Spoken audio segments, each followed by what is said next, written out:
জিলহজ মাসের প্রথম 10 দিনে 10টি আমল রয়েছে।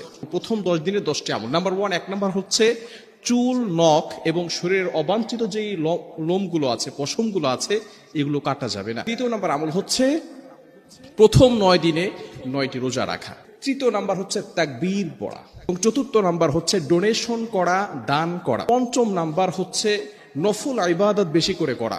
নফল নামাজ পড়তে পারেন আপনি, বিশেষ করে নফল ডোনেশন করতে পারেন আপনি। নফল যত ইবাদত আছে এগুলো আপনি বেশি বেশি করে করার চেষ্টা করবেন। ষষ্ঠ নাম্বার 6 নাম্বার হচ্ছে বেশি বেশি করে জিকির করা।